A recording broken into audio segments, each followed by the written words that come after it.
It's like a Halo, nama saya Orlando dari kelompok 2 akan mempresentasikan hasil kerja kelompok kami. Yang pertama nama organel. Nama organel yang pertama nukleus, yang kedua retikulum endoplasma, yang ketiga badan Golgi, yang keempat mitokondria, yang kelima lisosom, yang keenam badan mikro, yang ketujuh plastisida, yang ke-8 vakuola, yang ke-9 ribosom, yang ke-10 sitokaleson, yang ke-11 dan yang terakhir sintereo. Yang pertama, nukleus. Nukleus memiliki fungsi yaitu untuk mengatur aktivitas sel, karena dalam inti sel terdapat kromosom yang berisi DNA untuk mengatur sintetis protein. Retikulum endoplasma. Retikulum endoplasma memiliki kasar dan halus.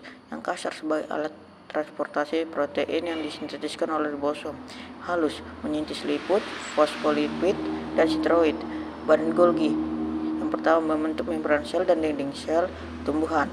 Membentuk kantong vesikola pada sel-sel kelenjar untuk seksual. Ketiga, membentuk kromosom pada sel spermija kuning telur pada sel telur dan lisosom. 4. Tempatnya pembentukan zat-zat sekresi dan menyekresi keluarnya sel. 4. Mitokondria sebagai metabolisme untuk menghasilkan energi ATP. Kelima, lisosom mencerna, reduksi, instruksi sel yang rusak dan plonektum. 6. Badan Golgi. Ada dua macam badan mikro, yaitu prokisom dan gliksom. Protisom yaitu menghasilkan enzim katalase dan oksidase. Gliksom sebagai tempat metabolisme lemak. 7. Plastisida untuk membantu proses vegetasi dan menghasilkan pigmen warna pada tumbuhan. Plastisida ada 3 macam, yaitu kloroplas dan kloroplas. Fungsinya untuk membantu fotosintesis dengan cara memanfaatkan energi sinar matahari untuk membuat makanan. 2. Kromoplas berfungsi untuk memberi warna pada bunga. 3. Leukoplasts berfungsi untuk menyimpan gada makanan.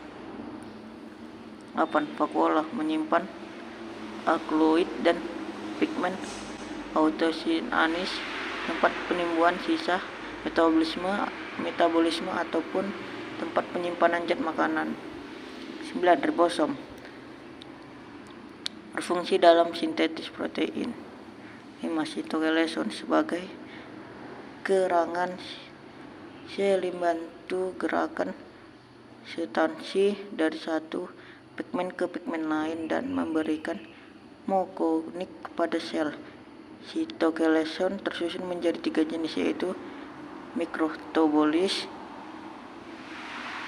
mikrofilament, dan filamen. Mikrotubulis mempertahankan membran sel, membantu flasen, sila, dan sentroi. 2. Mikrofilamen berperan dalam memisahkan sel anak. Filamen intermed dan mempertahankan sel tempat bertahunnya miknus dan organel lainnya.